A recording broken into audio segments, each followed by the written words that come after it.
and I try and swerve around. She comes in, hits the back wheel of the car. The wheel, this is the car, the wheel was completely like that. So you had camber. So welcome to the engine failure. This is a brand new project that Raymond and I are working on. What we're basically doing with this thing is we are running a full proper show that we are working on behind the scenes right now, and we are also doing a podcast because we know a lot of you guys like to hear Raymond and I do a bunch of banter back and forth, and now we've got an official place for that, which is pretty crazy. So what you're about to see here is a 5-minute little highlight clip from the full show. The full show is about 40 minutes, so you guys can listen to it on your phone, on your computer. If you'd like to listen to the full thing, there's a link down below and you guys can check it out for yourself. I'm actually really proud of what we were able to achieve in our first episode. We'll be continuing to release on other platforms as well to make it easier for you guys to listen. Anyways, thank you so much for the support. Thank you to our sponsors as well for this video, Elgato Gaming and Sumo Lounge. You can check them out down below. And with that being said, I hope you guys enjoy the Engine Failure Podcast, Episode 1. Let me create a picture for you, right? So I'm sitting in the car, you know, doing my messages. Nick is filling up his GTR with 94 octane. As you do. Exactly, right? It's nothing less. And Nick's just like, Raymond, you look to your left. And me being me, I'm like, oh, Nick is calling out a car. It must be really cool. I was calling out a car. No, I know you, but like whenever Nick calls out a car, I'm like, oh, it must be a really cool car. I'm sitting there, I'm waiting. Oh, where's the NSX? Where's the R8? Where's the McLaren? Where's the F-Type? And it's like all I hear is I start hearing gring gring gring gring. I'm like, wait, what? Scratching. I'm like, I start seeing the car. I'm like, what? Is his engine falling apart? And then he drives by and I see the back, and I'm like, oh, okay. I've never seen an exhaust so far off a car, because either an exhaust falls off a car and's on the road or is just dangling a bit, right? Yep. I've never seen an exhaust being dragged 2 meters behind the car. It was entertaining. Actually, there was that one time when we went to the Paul Walker Memorial Ride. There was a Honda revving, and as it was revving, the exhaust just went ping. Oh yeah, it just went dunk and just fell off. It was very funny. Speaking of breaking cars, Raymond, have you ever broken a car? Yes. Well, okay. Okay, what did you break? Did you crash? The axle. What? Yeah. You broke a car? The old Jeep. I have bad luck with Jeeps. Wait. So, explain that you were driving a Jeep. Yes. Okay. Can I tell the story? It's my story. I don't know what happened. Yes, you do. I sent you pictures when it happened. Anyways, once upon a time, I left my driveway in the Jeep. Not the one you know, the one before that one. Its predecessor, still a Patriot, in case you were wondering. Because Patriots are so good. Well, as you can tell, we have a good track history with them, right? You crash one and the other one goes in a ditch, right? So as I crashed? Well, it was terrible. Okay, go on. So as I start driving down the street, you know, I don't have a stop sign. Yeah. And there's a woman at the intersection. Old lady. She must be a sweetheart, but probably shouldn't have been driving. Sorry to say. Wait, how old was this lady? She was probably in her 70s, 80s. Okay. And so start driving. I'm approaching the intersection. I'm like, I steer. And so I'm like, okay, it's my right of way, right? I don't have a stop. Yep. And then as I approach the intersection, I see her start to engage. And she just comes into the intersection. Yeah. And I'm like, okay, so it's either A, I accelerate and possibly not get hit, or B, I try and brake and sideswipe. And this was in the middle of the winter. No, this was in some. There was no snow. There was no snow. Okay, yep. Right? Okay. It was a 50 zone. Okay. Right? Yep. Go on. So I accelerate.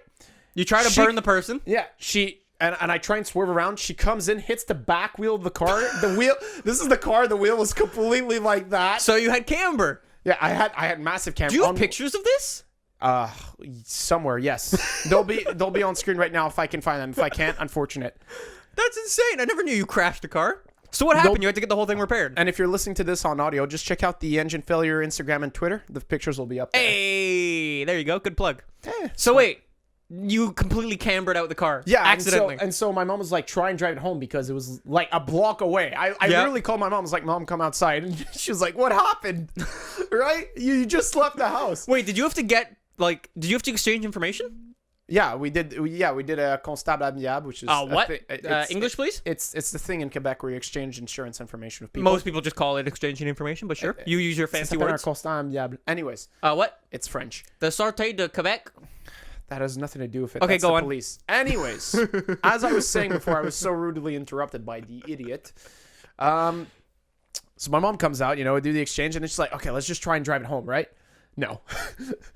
Right? The damage on the side wasn't that much, but because of how the wheel was bent, the axle was completely gone on the car, which meant it was expensive. Wait, so you actually got it repaired? Yeah.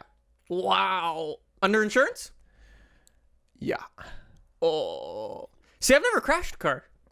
Yeah, but you've been Yeah, but What did I crash? Here's No, the I've never thing, crashed. Nick, I crashed the car, but I really got crashed into when you think Yeah. about it. No, but it still counts. You still had an accident. Of course. I but had it's a not funny fair. accident. Well, not an accident. This was just a funny thing. So, was this last summer? I think this was last summer. Yep. I was driving the R32. I was taking it out for one Have of you the driven 5 it yet drives. this year? Yeah. Like twice? Yeah. Anyways, I was driving the R32 as a do, and I was like, the R32, it hasn't been around. So I was like, I'm going to take it around, have some fun with it, enjoy all my fancy exhaust, and have some fun. Okay. I was leaving the house. Your and fancy I got loud exhaust? my fancy loud exhaust. And the R32 is loud. It is. Anyways, I was leaving the house, and literally, as I left, maybe 5 seconds after I left, I hear ding, and I'm like, "What the hell was that?" And I look in my mirror. I don't have a mirror. The physical mirror, like the housing for the mirror, was there.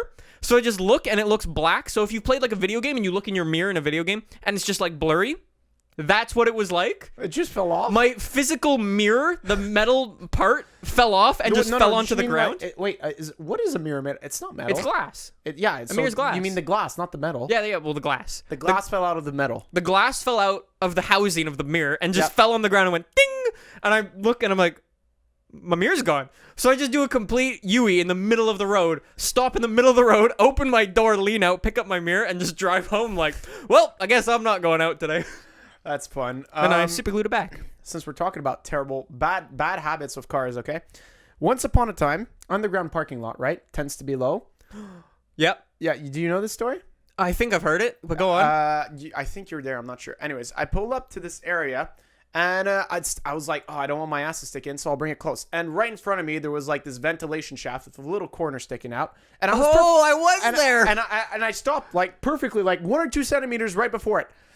And then we got out the car. The car raised by 3 centimeters.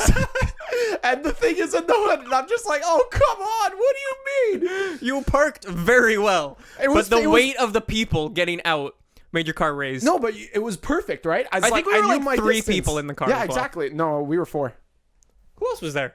Oh, actually, no. I don't remember who was there. It was you, me, and Jess. We went for supper. Exactly. 3 people. Okay, sorry, I miscalculated. Anyways, long story short, doesn't matter if you're a good driver if the people in your car are fat. What? Yeah, yeah, because you and Jess are the fattest people ever. Exactly. Exactly.